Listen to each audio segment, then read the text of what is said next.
Olá, assombrados! Eu sou Ana Paula e vou contar vários relatos para vocês nesta coletânea de relatos de hoje. E aí, tudo bem com vocês? Eu espero que esteja tudo bem. Para quem não conhece, nós somos o canal Assombrado e temos vídeos todos os dias no canal.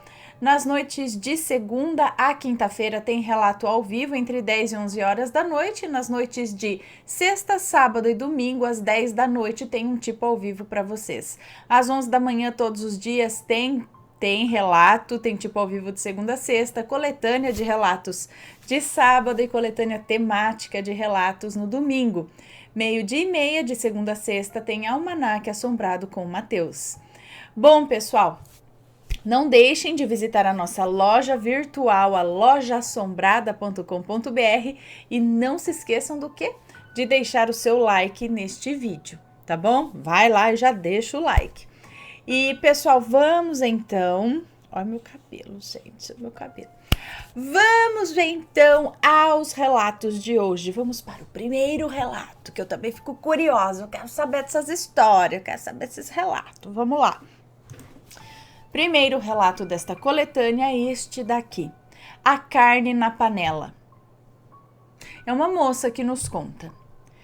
A minha avó era casada com João, irmão de Antônio. Ai, meu Deus, a gata veio vir unhar a porta agora.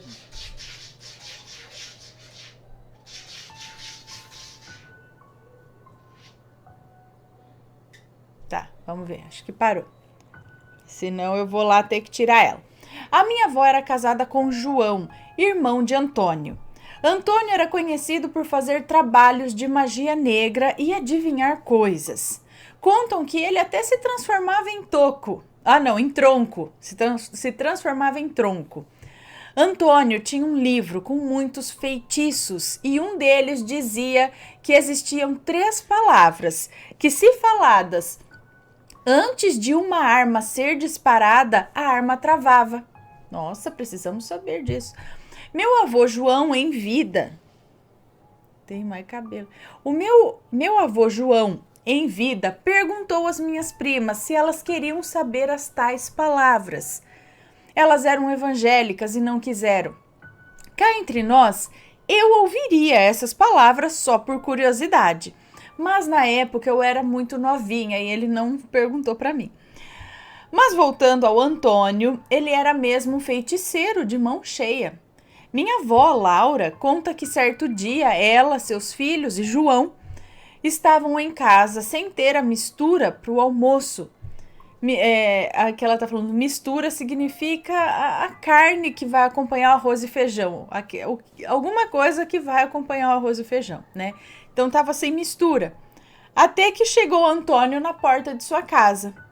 Ela atendeu e ele logo falou: Boa tarde, Laura. Está precisando de alguma coisa? Então a Laura contou para ele a situação das coisas e ele só fez o sinal de positivo com a cabeça e mandou que ela pegasse uma panela de pressão, ou a maior panela que ela tivesse em casa. Ela, sem entender nada, foi na cozinha, pegou a panela e deu para ele. Ele foi no quintal com a panela vazia nas mãos e fez uma reza, enquanto ela, as crianças e João estavam dentro de casa. Passou uns 10 minutos e Antônio volta com a panela cheia de carne de boi cozida. O cheiro invadiu a casa. Minha avó perguntou o que ele fez, mas ele apenas sorriu e disse que se ela precisasse de alguma coisa era só falar para ele. E assim ele foi embora. Minha avó, como estava com muita fome, comeu a carne. E não é que ainda sobrou, e ela disse que estava uma delícia. Antônio era um homem tão bom que ajudou a Laura naquele dia e ela até hoje comenta sobre isso. E mais um detalhe. Um dia antes de Antônio morrer, ele já sabia e se despediu de todos. Falou para ninguém ficar triste, que ele estava indo viajar para longe. No outro dia ele faleceu. Olha, mas então nesse caso ele tinha lá o livro de São Cipriano, essas coisas, mas ele era do bem, ele fazia as coisas boas, não sei se só boas, mas pelo jeito falou que ele era um homem bom. Olha lá. Tá vendo? Dá pra usar as coisas pra fazer coisa boa? Fez lá aparecer carne na panela? Gente, isso eu nunca tinha visto, mas isso é limitado, porque senão a gente pode começar a colocar comida na mesa das pessoas assim também?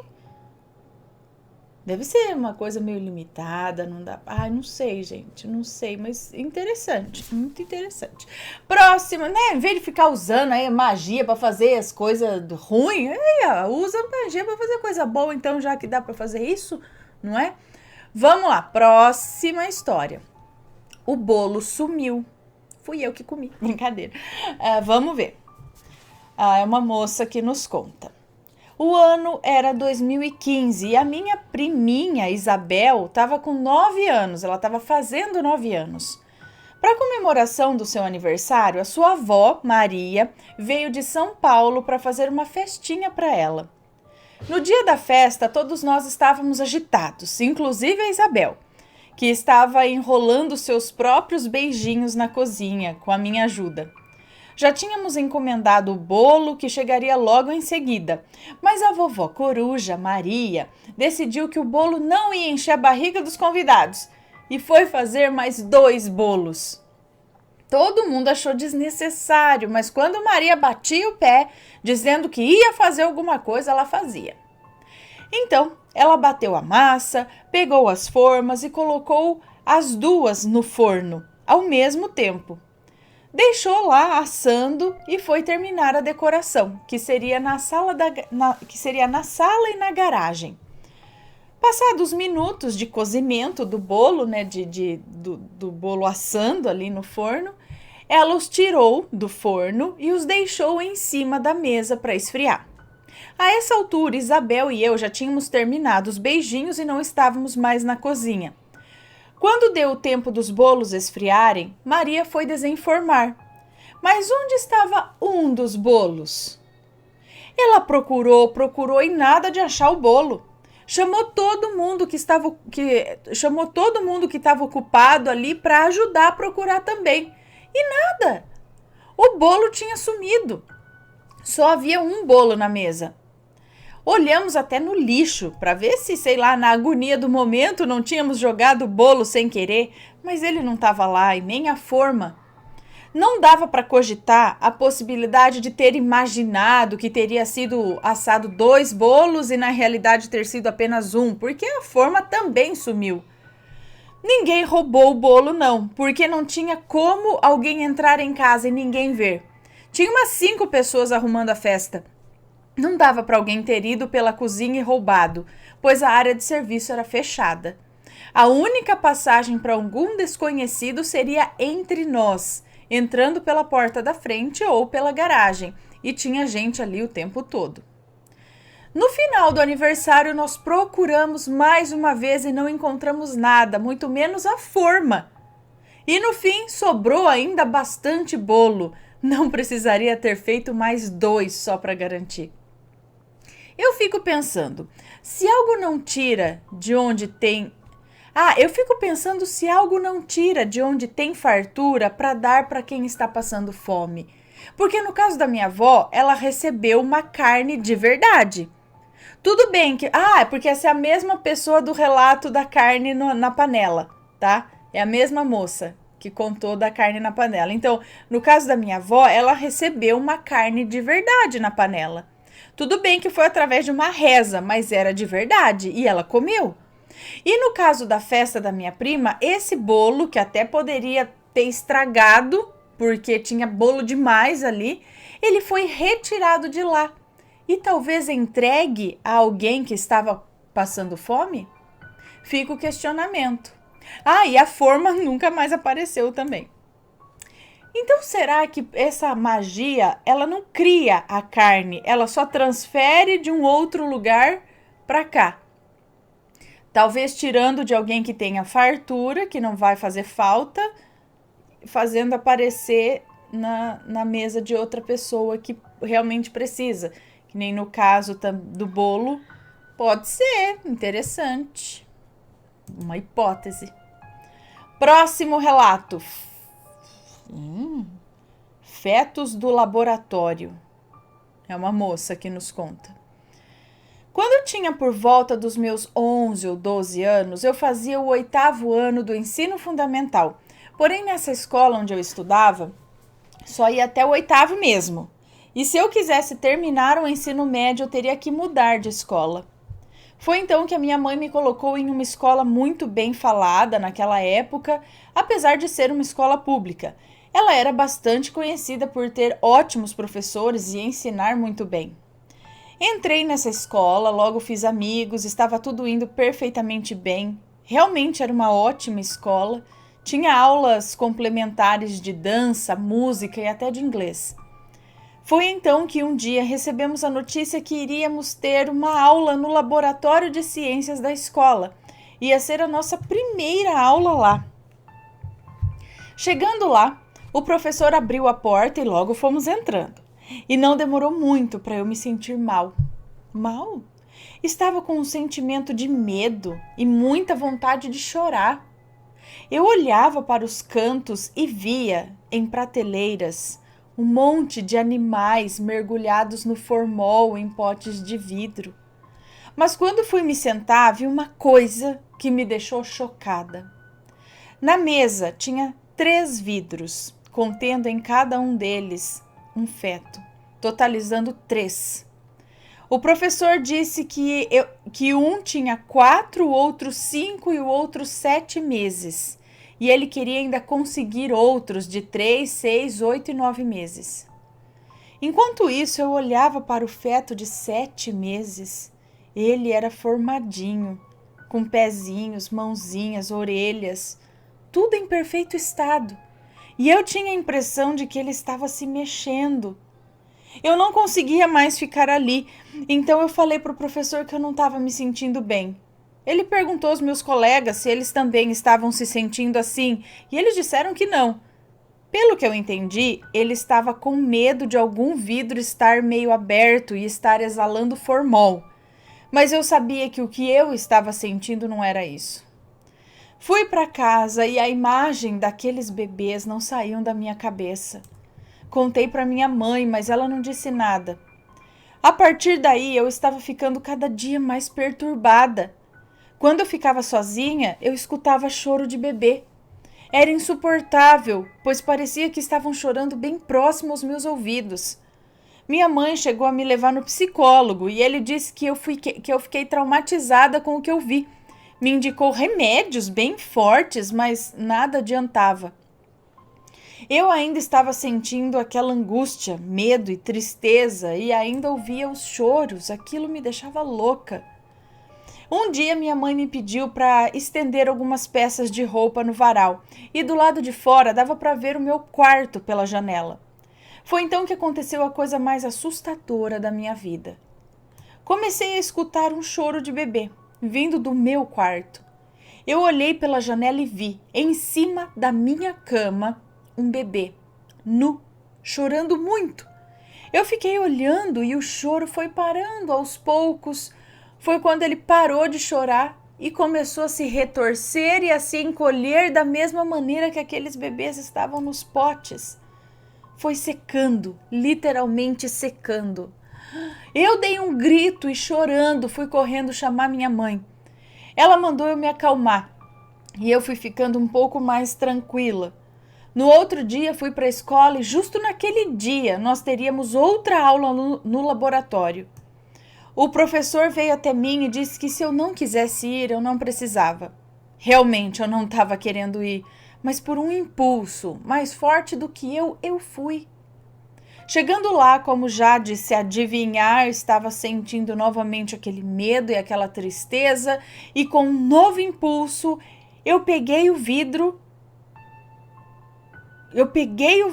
com aquele feto de 7 meses, me virei e joguei contra a parede. Eu não sei por que eu fiz aquilo, ou se foi realmente eu.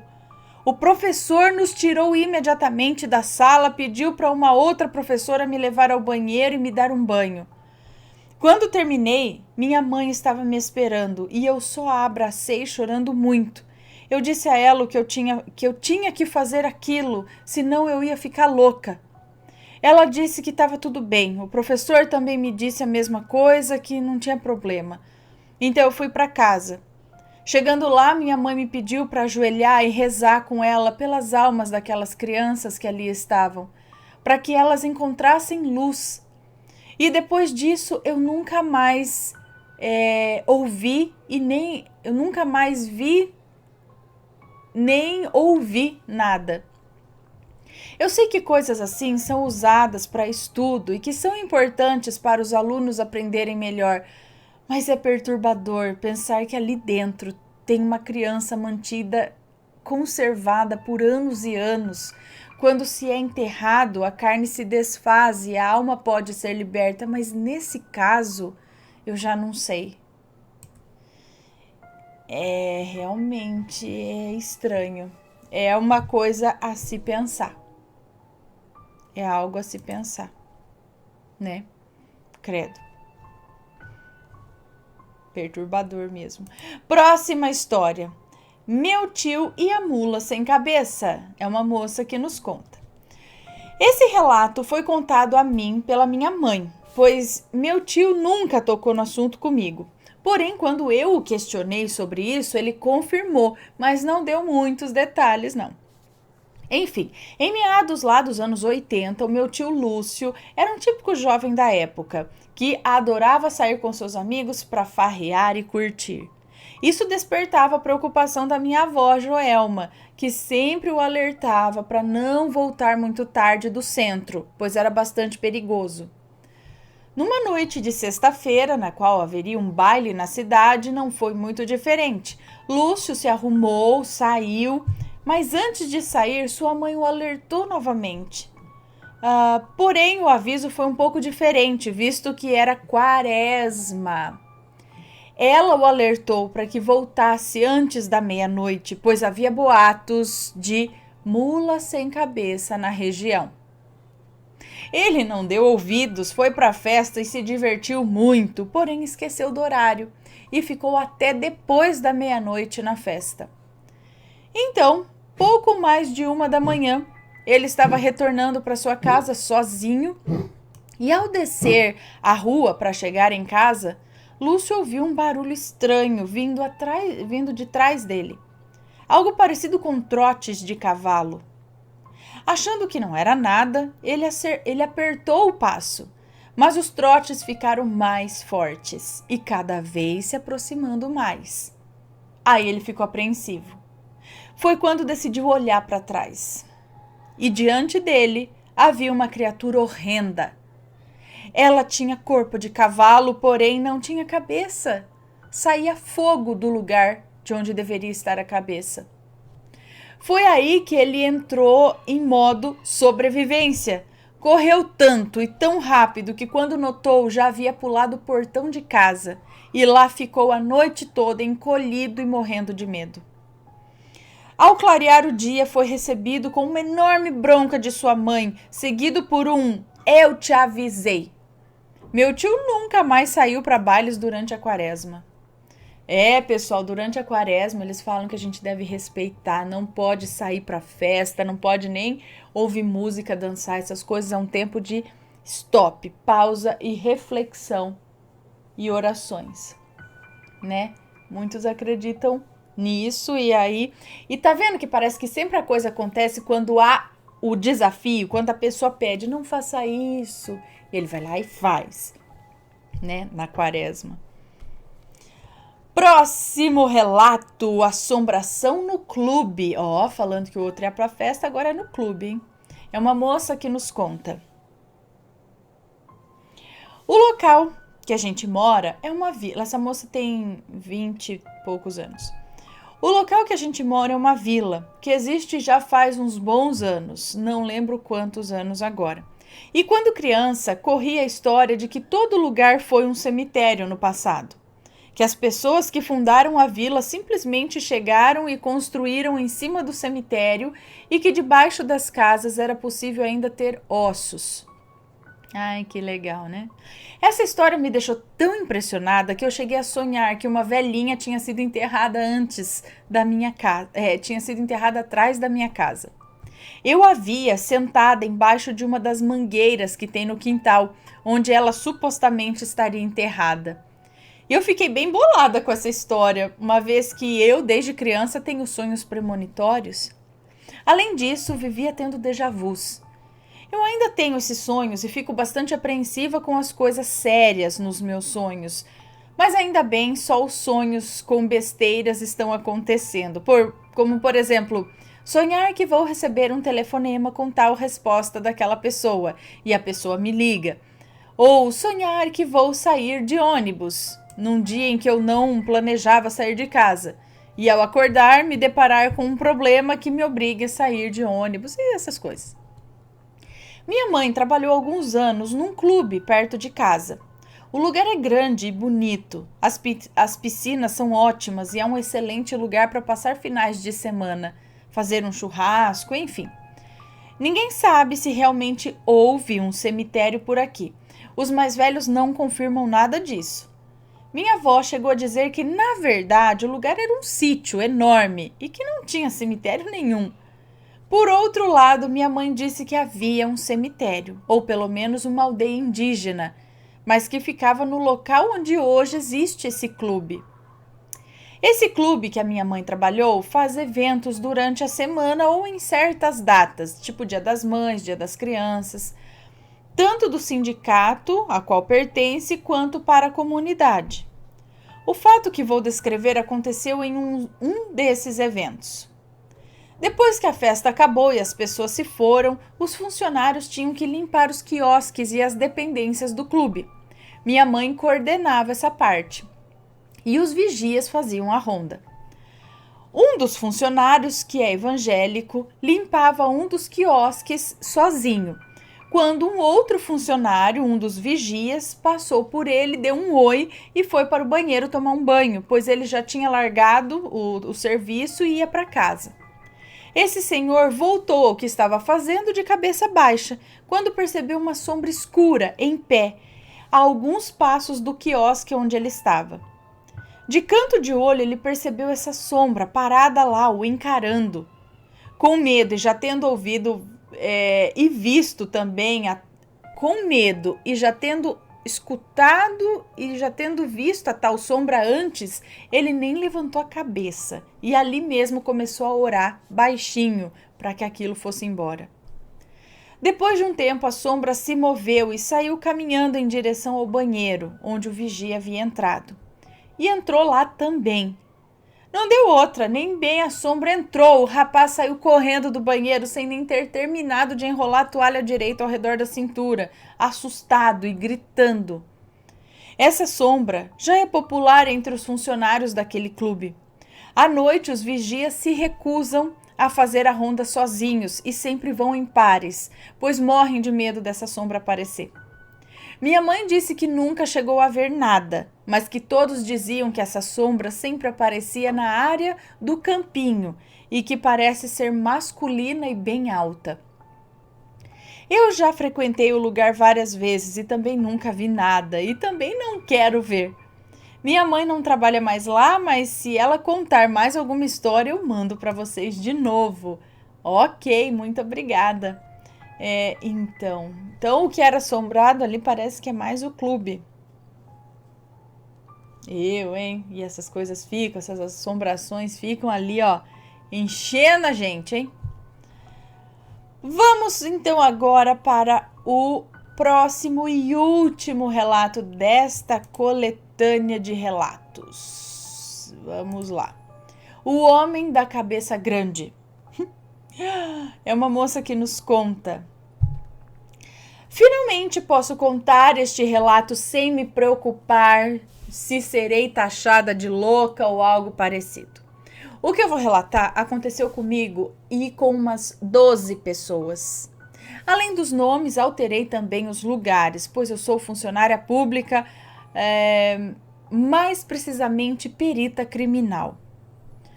Bom, ao longo do tempo, recebemos muitas denúncias extremamente pesadas para serem relatadas a um público diverso.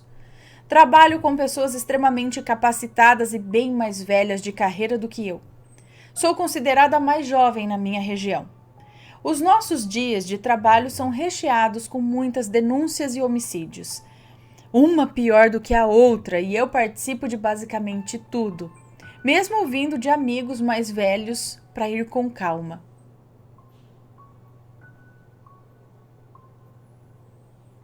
É que tem um cachorro, um gato que tá dormindo aqui e o narizinho tá subiando, sabe? Tipo roncando com o nariz. Enfim, vamos continuar aqui. O dia estava estranho. Lembro-me de acordar com a sensação de estar sendo observada. Meu marido estava dormindo profundamente. Meu cachorro estava com as orelhas em pé. Olhei no relógio e era 5h24 da manhã. Tentei pregar o olho mais uns minutinhos. Tentativa falha, pois senti um frio na espinha. Eu nunca tive medo de nada. Sempre me fiz de durona, mas aquele dia me abalou um pouco. Me levantei, passei um café no coador de pano, abri a porta dos fundos que dá para minha varanda. Era uma garoa fria e fina, o tempo estava 100% nublado, do jeito que eu amo. O marido levantou, me deu um bom dia, beijando minha testa. Abracei seu corpo, pedindo para ele não esquecer de levar o nosso cão no veterinário, e fui me arrumar. Peguei meu celular para ver as horas. Quando o peguei na mão, eu senti que ele estava muito pesado. Sei lá, o celular pesava uns 10 quilos. Mesmo achando isso muito estranho, resolvi que não ia mais ver a hora. Eu estava estranha, mesmo achando que o celular estava bem mais pesado que o normal, eu agi naturalmente. Como sou uma boa questionadora de tudo, comecei a achar que eu estava em transe. Só que eu precisava acordar. No banheiro, notei que a minha menstruação estava atrasada, pois sempre marco o dia e tinha alguns pacotes de absorventes fechados. Tomei um banho rápido e fui contar ao meu marido, afinal ele havia escondido os meus remédios, pois ele queria muito um bebê. Vesti o hobby e fui ao quarto. Chamei meu marido. Amor, vem aqui, preciso falar algo muito importante. E me virei para a penteadeira para passar uma base. Foi quando pelo espelho eu vi uma sombra, Era como se tivesse sol no corredor e alguém passando. Porém essa sombra vinha arrastando uma perna e falando e fazendo muito barulho. Ah, eu já li esse daqui.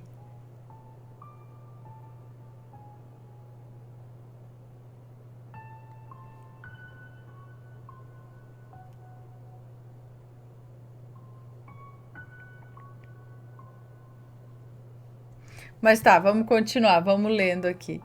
Eu já li isso aqui em algum momento. Eu estava estranha mesmo, achando que o celular estava bem pesado e tal. Então eu me virei para a penteadeira para passar uma base. Foi quando pelo espelho eu vi uma sombra, como se estivesse só no corredor. Porém essa sombra vinha arrastando uma perna e falando, fazendo muito barulho. 1, 2, feijão com arroz. 3, 4, eu mato. 5, 6, eu mato vocês. Era tipo do Fred Krueger. Eu, a essa altura, estava chorando, encolhida debaixo da penteadeira. Meu marido entrou no quarto normalmente, me perguntando se eu estava bem. Eu não relatei o que vi, apenas disse que precisava trabalhar. No caminho, eu estava com medo. Se qualquer carro passasse do meu lado, eu já me assustava. Ao chegar ao trabalho, completamente atordoada, mandei mensagem para minha amiga e mãezona, a Gisele. Eu estava no banheiro e contei tudo a ela, que para minha surpresa relatou ter recebido uma ligação com alguém cantando essa musiquinha de filme de terror. Logo meu rádio tocou. Um acidente na Rota 42. Um pouco sobre essa rota, falando um pouco mais sobre essa rota, os antigos dizem que por ser um lugar bem distante da civilização, da cidade, tem muitos acidentes. E por ter muitos acidentes e ser bem longe, às vezes o resgate demora e sempre temos perdas. Eles dizem ver pessoas de branco escondidas entre as árvores, sentem arrepios, ouvem risos de crianças. E já foi encontrada uma ossada humana lá. É um lugar bem peculiar. Fomos até o local antes que virasse notícia na cidade inteira. Depois de 20 minutos procurando tal acidente, vimos uma moto, um carro e alguém acenando. Paramos o carro, a equipe de bombeiros estava logo atrás. O motorista estava alcoolizado e bateu de frente com a moto. O corpo do motoqueiro estava estirado no chão. Gisele e eu fomos checar. Ele estava com os olhos abertos, normal. Foi quando a Alessandra, nossa superior, passou andando rente à cabeça do rapaz e pudemos ver os olhos do cadáver acompanhar o andar dela. E a Alessandra gritou: "Ele está vivo!" Tentaram os primeiros socorros, mas não havia pulso, porém os olhos ainda se mexiam. Apenas quando nós três olhávamos. Tentei achar algo que explicasse, mas não consegui. Logo após esse episódio, quando eu já estava registrando o acidente e a Gisele tirando fotos, o motoqueiro se levantou. Sua cabeça estava maior do que o normal. Estava muito grande e crescia cada vez mais. Eu e todos que estavam ali ficamos olhando, pois ele estava morto, ele estava sem pulso. No instinto, quando o cara se levantou, o socorrista, assustado, ainda segurou em seu pulso, mas rapidamente soltou. O motoqueiro levantou e estranhamente saiu correndo, sumindo na névoa. E só ouvimos: 1, 2, feijão com arroz, 3, 4, eu mato, 5, 6, mato vocês. Não sei nem o que explicar depois disso. Eu nunca vi algo parecido. Eu fiquei chocada, pasma e com muito medo. Enviamos uma viatura para o homem com a cabeça grande e fomos motivos de chacota. Mesmo a Alessandra afirmando todo o acontecido, ninguém acreditou. O intrigante foi que todos nós tivemos um dia horrível e todos nós ouvimos essa sombra cantarolando. Isso pode ter alguma ligação? Nós somos todos amigos, sempre saímos para beber e para festas. Isso aconteceu há 1 ano. O cadáver que estava sem pulso e estava andando nunca foi encontrado. Ninguém toca no assunto. Eu queria conversar com alguém sobre isso, mas todos fogem da realidade. Eu nem ia relatar esse acontecimento, pois fui muito hostilizada por isso, mas lembrei que aqui todos compartilham suas histórias incríveis. Não critiquem se você não acredita. Não escreva coisas maldosas nos comentários, pois quem escreve os relatos sempre espera comentários positivos e instrucionais e com, enfim. Eu já contei essa história aqui alguma vez. Quem escutou aí pode dizer. Quem se lembra, mas eu já contei essa história aqui. E assim, é bem peculiar mesmo, né? Então não vamos dizer nada. Mas que loucura, né, gente do céu? Como pode? Ah, mas tem tanta coisa nesse mundão, gente, que eu não duvido de nada, não. Pessoal, esses foram os relatos desta coletânea. Espero que tenham gostado. Um beijão para vocês e a gente se vê no próximo relato. Beijos e fui!